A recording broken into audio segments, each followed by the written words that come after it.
નમસ્કાર, GT9 Gujarat news ચેનલમાં આપનું હાર્દિક સ્વાગત છે।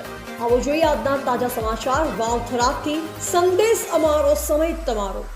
GT9 ગુજરાત ન્યૂઝ ચેનલને શેર કરો, સબસ્ક્રાઇબ કરો અને કમેન્ટ કરો। થરાદ જિલ્લાની કચેરીનું ભવ્ય લોકાર્પણ બનાસકાંઠા ખાતે કલેક્ટર અને જિલ્લા મેજિસ્ટ્રેટ કચેરી કાર્યરત। નવા બનેલા થરાદ જિલ્લાવાસીઓ માટે આજનો દિવસ ઐતિહાસિક સાબિત થયો છે।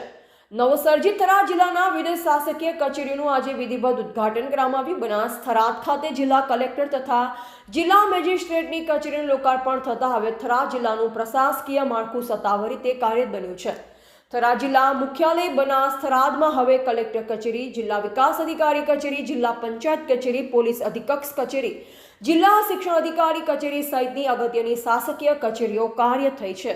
અત્યાર સુધી થરાદ તાલુકાના નાગરિકોને વિવિધ શાસકીય કામો માટે બનાસકાંઠા કે અન્ય જિલ્લામાં જવું પડતું, પરંતુ હવે પોતાના જ થરાદ જિલ્લામાં તમામ સુવિધા પ્રાપ્ત થશે।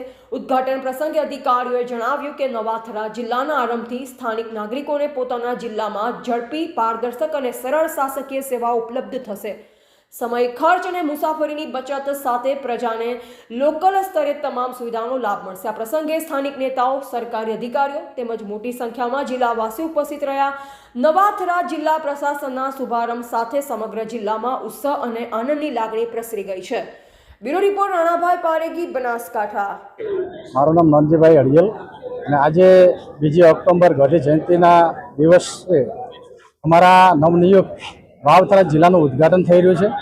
અત્યારે ઘણા બધા અમે આખી વાવથરાદ તાલુકાની પબ્લિક હર્ષને ઉલ્લાસની લાગણી સાથે ઉદ્ઘાટન પ્રસંગમાં હાજર છીએ અને અત્યારે બનાસકાંઠા એસપી સાહેબ, બનાસકાંઠા કલેક્ટર સાહેબ પણ હાજર છે, અમારા પૂર્વ સાંસદ શ્રી પરબતભાઈ પટેલ સાહેબ પણ હાજર છે અને ઘણા બધા રાજકીય અને સામાજિક આગેવાનો દરેક સમાજના હાજર છે અને અત્યારે બહુ હર્ષની લાગણી સાથે અમે નવા જિલ્લાને વધાવી રહ્યા છીએ અને ટૂંક સમયમાં અમારો જિલ્લો પ્રગતિ કરશે એવી અમને આશા છે અને અમારા લોકપ્રતિનિધિ જે કોઈ મહેનત કરી છે એમને ખૂબ ખૂબ ધન્યવાદ। અત્યારે વાવ અને થરાદ તાલુકો, ધરણીધર તાલુકો, તમામ જે વરાહ તાલુકો, જે નવા તાલુકા પણ બે ભેટ આપે છે એ બદલ ખૂબ ખૂબ આભાર વ્યક્ત કરીએ છીએ અને અત્યારે થરાદ એનું મુખ્ય મથક રાખવામાં આવ્યું છે એનો અમને અતિ ઘણો ગર્વ છે અને અત્યારે ઉદ્ઘાટન પ્રસંગે અમે બહોળી સંખ્યામાં તમામ લોકો હાજર છીએ અને લાખ લાખ અભિનંદન પાઠવીએ છીએ કે જે વાવ થરાદ નવનિયુક્ત જિલ્લો ખૂબ પ્રગતિશીલ અને કાર્યરત બને।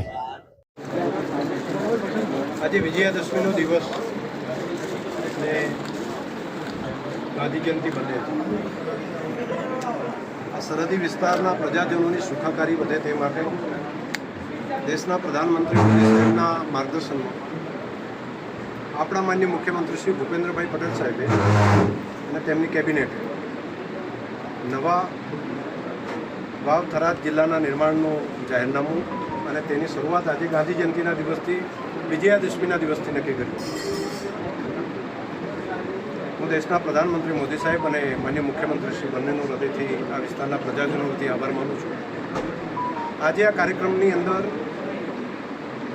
આ કાર્યાલય અને તમામ કચેરીઓ જિલ્લાની અને તાલુકાની, નવા તાલુકાની અંદર મોગળ તાલુકો, ધરણીધર તાલુકો, થરાદ તાલુકો અને રા તાલુકો, તેની પણ કચેરીઓનું કામ આજથી જ ચાલુ થાય તે માટે માન્ય પ્રભારી મંત્રી માન્ય શ્રી બળવંતસિંહજી રાજપૂત તેઓ પ્રત્યક્ષ અહીંયા આવ્યા છે। હું આભાર માનીશ માન્ય મંત્રીશ્રી અને માન્ય મુખ્યમંત્રીશ્રી કે તેમણે ઇનિશિયેટિવ લઈને તાત્કાલિક કલેક્ટરશ્રી, જિલ્લા વિકાસ અધિકારીશ્રી, જિલ્લા પોલીસ વડા અને તે સાથે તમામ સ્ટાફની પણ એડોક નિમણૂક આજે કરી છે।